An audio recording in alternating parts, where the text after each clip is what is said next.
It's the ultimate cleansing for some. The exciting turn of the page, filled with anticipation to read what's on the next page. A time to set goals both personally and professionally. A time to reflect and some jubilee. Perhaps the celebration is of a successful year and more to come, or, as we've seen more recently, the shaking off of difficult times, hoping that the turn of the calendar might turn fortune as well. Yes, it is the coming New Year's Eve that has me wondering, where did it all begin? Now, for the roots of New Year's Eve, we have to go back around 4,000 years to Mesopotamia.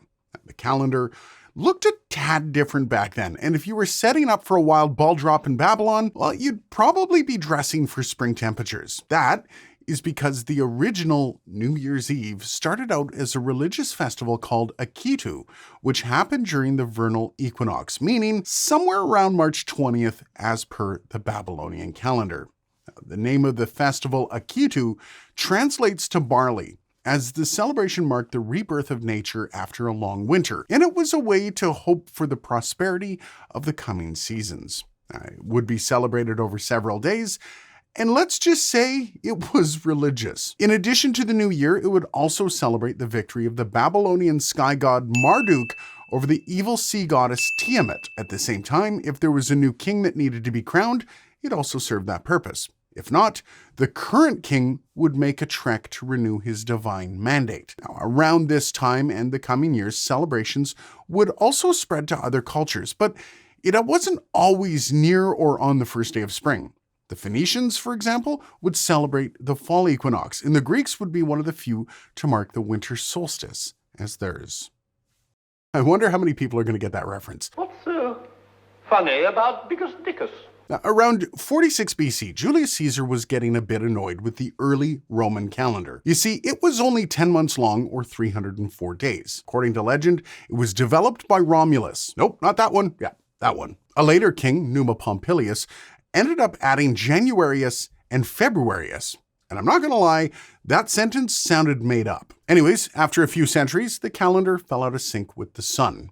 So, Caesar rounded up his best astronomers and mathematicians to come up with the Julian calendar, which by most accounts is pretty close to the modern Gregorian calendar that we all know and love today. As he was setting it up, Julius decided to make January 1st the first day of the year. This was in part to honor the namesake of the month, Janus, the Roman god of new beginnings. As time marched on, though, the Christian church just had to make their voice heard. And for a time, they changed the first day of the year to other days that held religious significance.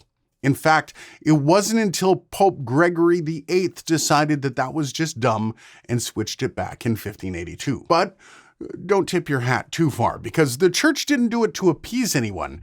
They just decided that the first day of January did have significance after all. And we'll get to that in a couple. Now, at the same time, Pope Gregory VIII was revising the old Julian calendar. Now, apparently Caesar had just a touch of bad math and was off by a skiff, meaning there were extra days per century that were being added. So that meant leap years had to be added as a big update. And because it was the Catholic Church doing it, it meant that it was widely accepted and picked up. This meant that there was now a widely accepted calendar that the church could start pinning down important dates, and it allowed them to be almost universally accepted by anyone rocking the same calendar. Which brings us to what January 1st was tagged for and the official reason it's considered a holiday. And I'm going to be honest with you, I did not know this before researching this video, but New Year's Day was marked as the feast of the naming and circumcision of Christ, which apparently is still observed by the Anglican Church and Lutheran Church. After the Gregorian calendar was instated as the calendar, countries started slowly moving back to seeing January 1st as New Year's Day. Scotland did it in 1660, Germany and Denmark around 1700, England in 1752, and weirdly Russia waited until 1918. While the Catholic Church had some pretty decent pull in those days, not every culture was willing to do as they said. Shocking, right? Many stuck with lunar-based calendars or just marked their own new year based on belief, agricultural, and even still astronomical. For example, the Islamic New Year falls between July 18th and 19th this coming year. Chinese New Year is January 22nd, as they're on a lunar solar calendar. Coptic Egyptians and Ethiopians celebrate the New Year September 11th. And the Khmer, New Year is April 13th or 14th, and so on. Now, if you're watching this somewhere that is not in the January 1st club, hit me up down below and let me know when you celebrate.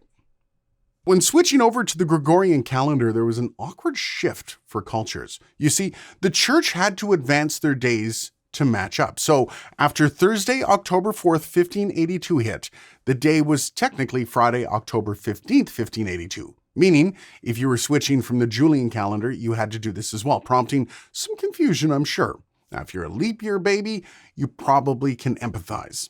And if you're curious, the first ever printed Gregorian calendar did not have a single puppy or shirtless firefighter on it. Shocking. In fact, it was a rather serious affair, being done up by Antony Lilio in 1582. It was a 10-year calendar that had to be signed off with papal authorization.